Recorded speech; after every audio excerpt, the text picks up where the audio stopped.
Hello guys, today I want to bring you a quick little strat breakdown from the game from Dignitas Vs Hellraisers. It was the first map in a best of 3.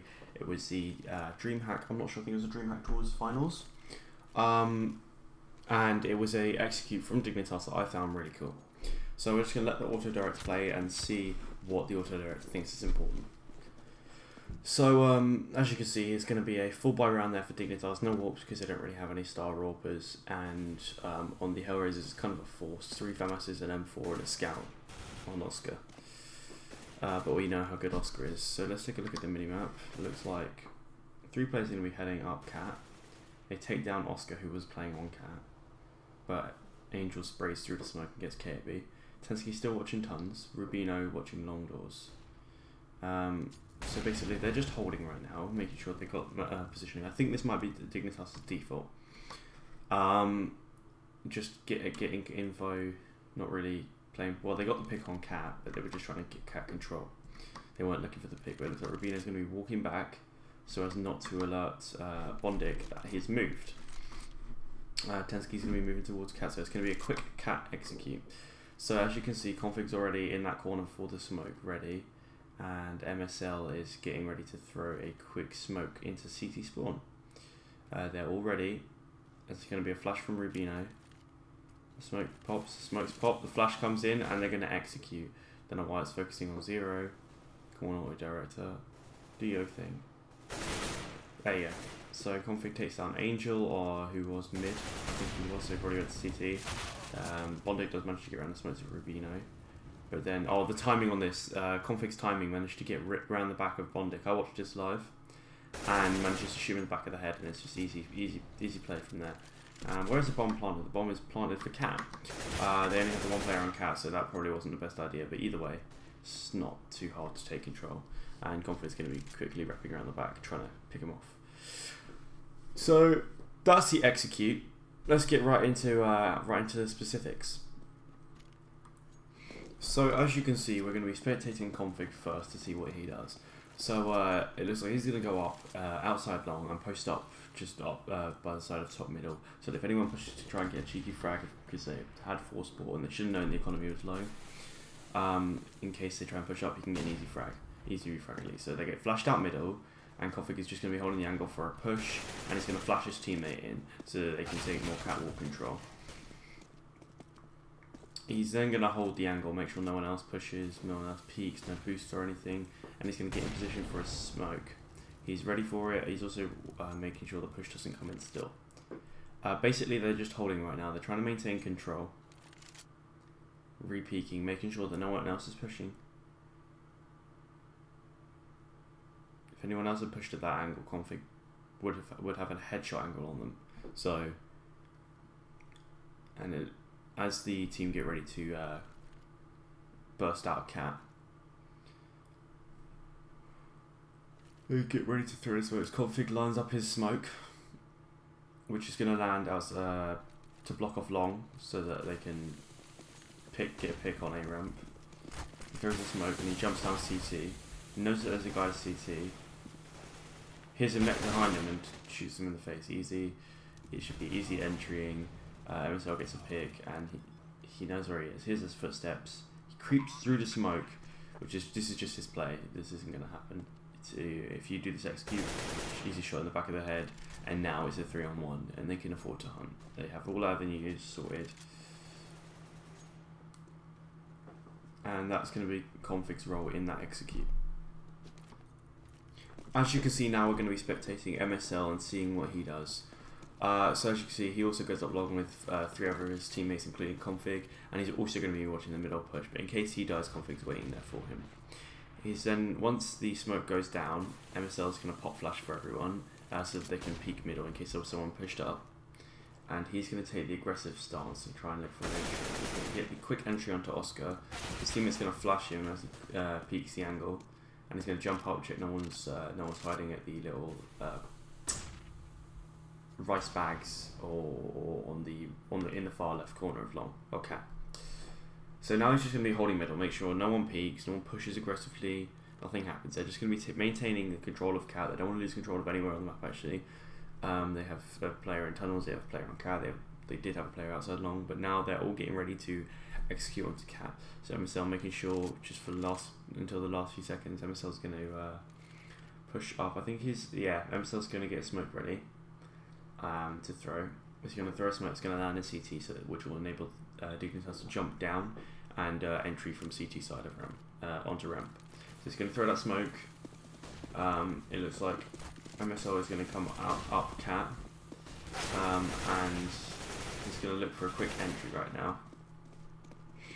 No trap is thrown. MSL is basically playing the entry fragger role here. He's going to go plan for Cat because they do have that player on Cat 3 who is Tensky, and Config is going to basically tell MSL where Bondic is, but it doesn't matter because Config gets the easy kill there, and now it's just easy holding.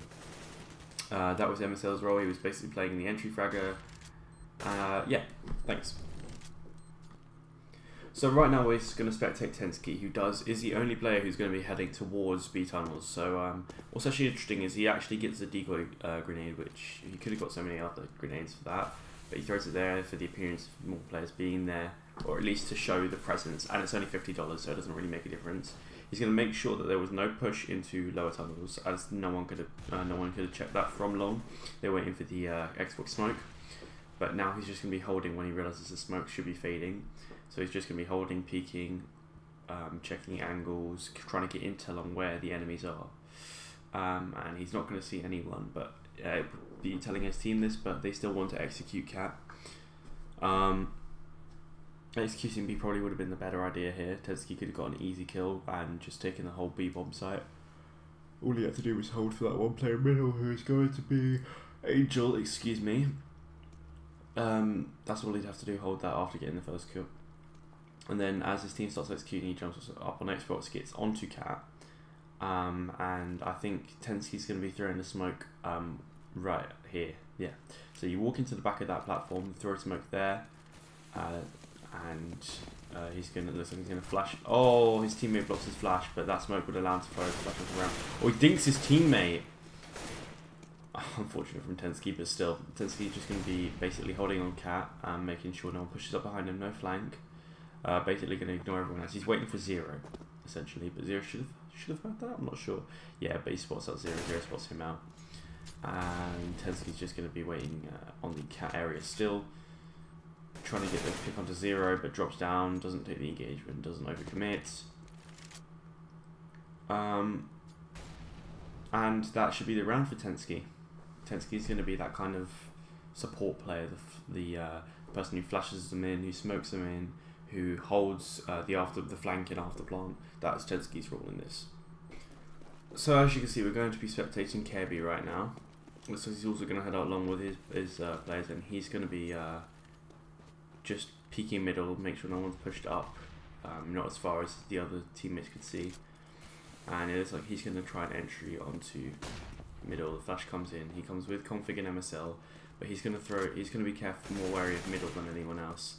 But unfortunately, KB does get buried through the smoke.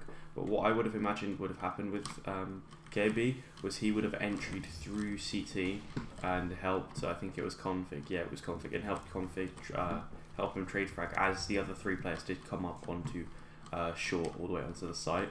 Whereas config was the only player who jumped down. I would have imagined KB would have come with him and helped him trade an entry and stuff like that. So unfortunately, that's the round for KB. So right now we're spectating Rubino, the last player we're going to be spectating, and it looks like he's going to throw the smoke for Xbox super quickly. Now that's one way of throwing the smoke. There is a different way that I find easier, and I'm going to show that to you in a moment. But Rubino's just going to be jumping across, spotting out long. As he sees the smoke go down, he can just kind of wait for a pop flash, see if there's a push. Bondic kind of feeling on the push there, as you can see he's trying to peek. He starts to push forward. Rubino very aware of this. They had already had this kind of exchange, but on opposite sides, and Rubino will come out on top already. It's going to be the re-smoke from Bondic, and he's going to be getting really impatient. So Rubino is just holding long, making sure no one flashes and pushes. That's why he keeps peeking out and going back in, but not enough to make a footstep. And as the execute starts getting ready, as Tensky starts coming from B tunnels, MSL's holding and starts heading towards Cat. Rubino's going to be the one holding middle for a moment, and then I'm assuming Tensky will be holding it for a moment and then jumping up. Rubino just kind of holding, getting ready for the entry, ready for the smokes and flashes to come in. Rubino going to be throwing a flash himself. Quick flash in from Rubino there, and he's going to look away from the flash that was meant for Aram, and he's going to try an entry on Cat. Misses his shots unfortunately, but he does have his teammates there ready to do work. And unfortunately Rubino dies to Bondic, but I would have imagined Rubino would have probably got up on Cat with Tensky and helped him defend Cat, because only having the one player Cat with a Cat plant doesn't really make sense. So I'd assumed Rubino would have come up here and helped Tensky take out Zero. So yeah. So for the Xbox smoke, what we're going to do is we're going to find this little shadow here outside long. We're going to line up our crosshair in the centre of the diamond that you see my crosshair in. We're going to aim at the top of the tallest steel beam that is sticking at the top of long there. It should bounce off of the wall and land perfectly on Xbox. So for the CT smoke, what you want to do is you want to line up so half of the second window is cut off. Then you want to aim in the centre of that middle window there. Aim, just simply throw in, it should bounce off the box and land perfectly in CT, blocking it off. So for the last smoke, what you want to do is you want to line up with that little gap above there next to the wall, aim right up, just slightly to the left so it'll bounce off the wall, run and release when you reach the top of the stairs there. What it should do is it should block off long, block off any vision from long. So if you guys like that video and would like to see more of that kind of video, please leave a like, leave a comment. All feedback is appreciated. If you dislike, just tell me why, leave a comment down below. Dislike if you like. And if you want to see more of my type of content, please subscribe. I'll catch you guys later.